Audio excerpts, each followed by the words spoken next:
Thank you. So now I will keep you to the ground. This is still a normal conference with politicians. After two really exciting people here. So I'm the Minister of Higher Education, Science and Innovation in Iceland. So I'll try to keep this exciting because I really believe I have the most exciting job at the government. And Iceland formed a new government in 2021, and based on a coalition of three quite different parties. They, though, all agreed that arrangement of ministers should reflect on the requirements of a modern society. Growth and prosperity are the government's guiding lights in economic affairs, and we are convinced that the prosperity will be best ensured through a sound economy, equal opportunities, and action for the benefit of innovation, the environment, and the climate. As stated in the government coalition agreement in Iceland, we wanted to create a consensus on the utilization of resources, to put a strong focus on sustainability, innovation, and combating climate change by reducing emissions, energy conservation, and green investment. At the same time, we prepare Icelandic society for increased technological advances to further improve our living standards. And within the new government, I got this really exciting opportunity to shape a new role of a Minister of Higher Education, Science and Innovation. And it's exciting to have that opportunity for the first time because it combines a really important pillars of our society. Higher education, the universities, the science and resources, the innovation, the digital transformation, the high-tech industry, the AI, and even the space. And my mission statement as a minister was that the key to improved living standards and increased opportunities in Iceland were that innovation or the ingenuity would become Iceland's greatest export. And by this statement, I don't mean that the innovation should become only a singular or separate pillar to our economy. It should expand and strengthen our classical industries into new, innovative, and sustainable ways. And I want to pave the way for a knowledge-driven economy.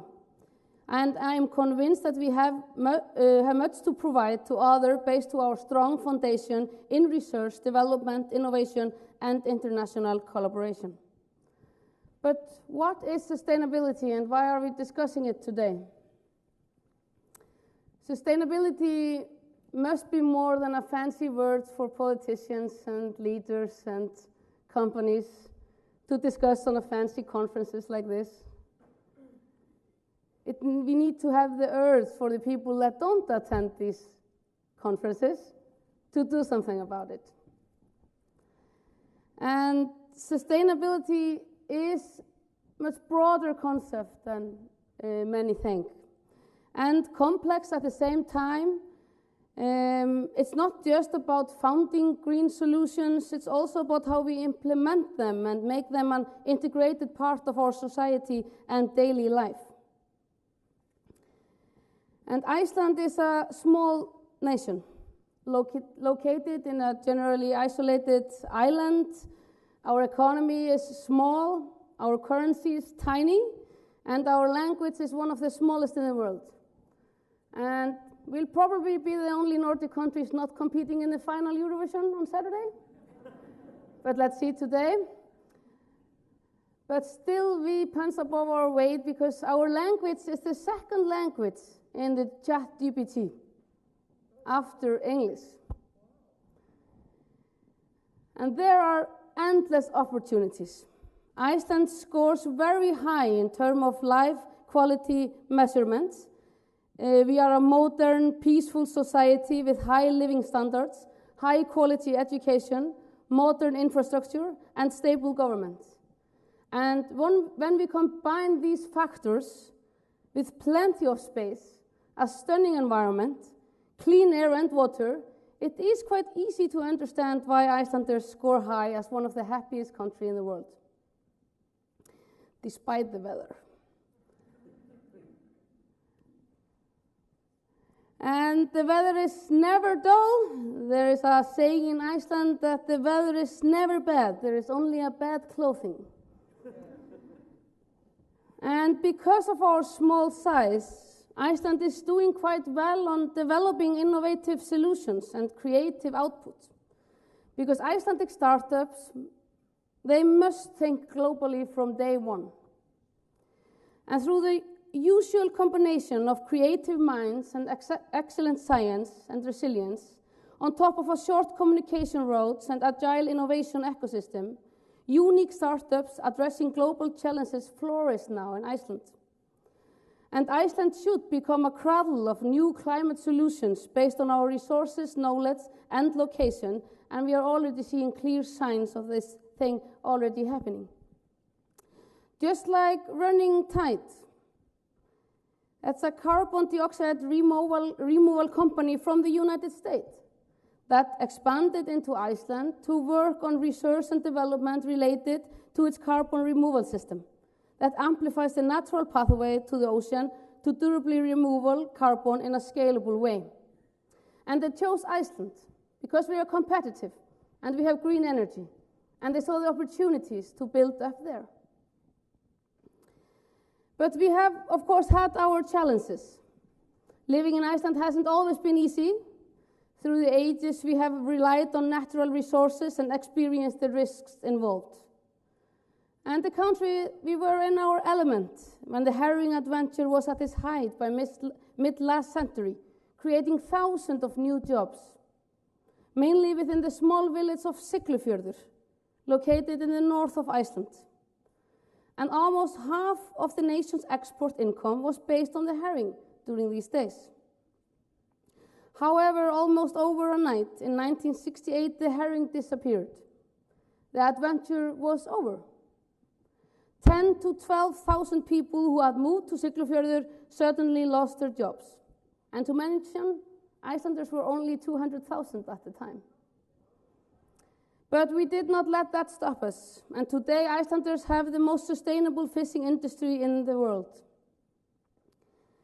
And not so long ago, fish fillets were only used for food production, but today Icelanders' utilization of the white fish is the best on the global scale, where we use the 90% of the fish.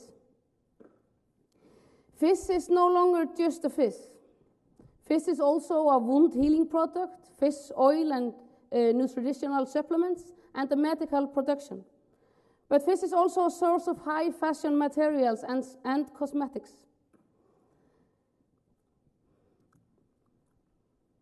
And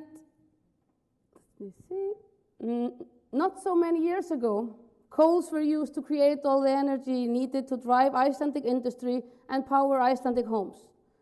And coal were brought from far afield, and sky-high inflation rates had made the price of power an ever greater burden on our society. But with ingenuity and entrepreneurs from Icelandic and locally sourced, the investment paid off. And we saw that the fog that had laid over Iceland quickly disappeared and was replaced with a fresh mountain air.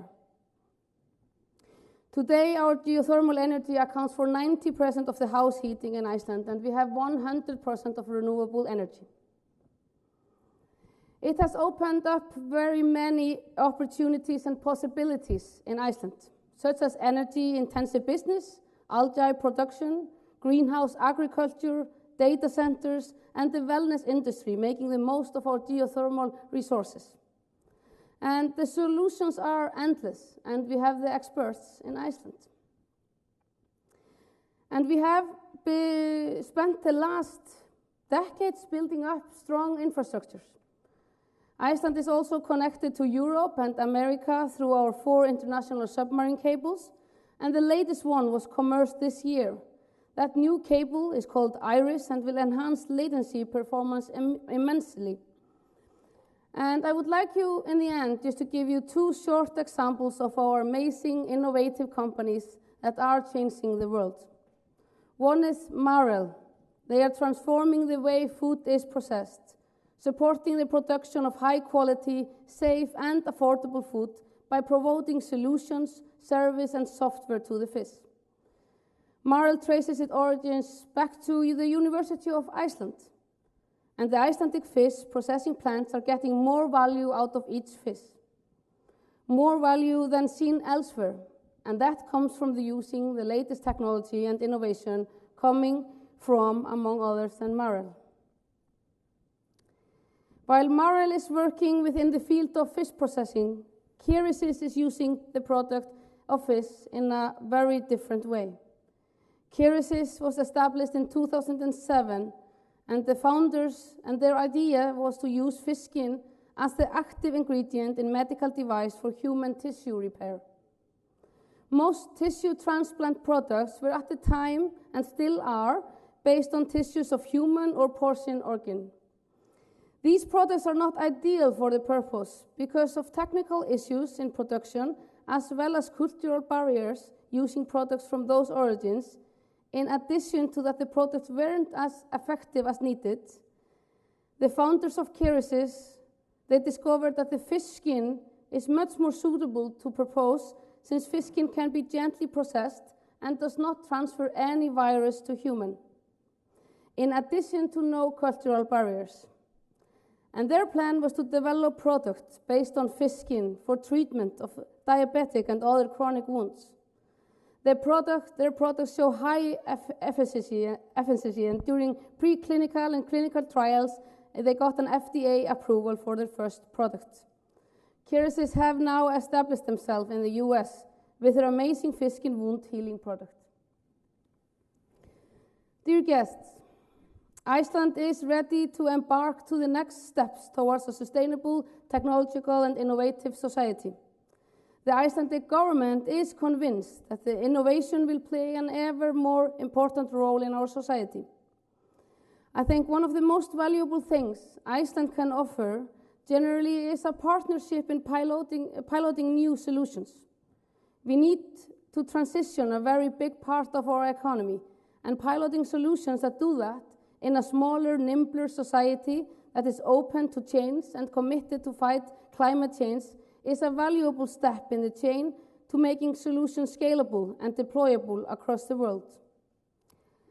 Like I said in the beginning, it's not always been easy living in Iceland, but we have learned that the nature can be cruel and turns our life upside down.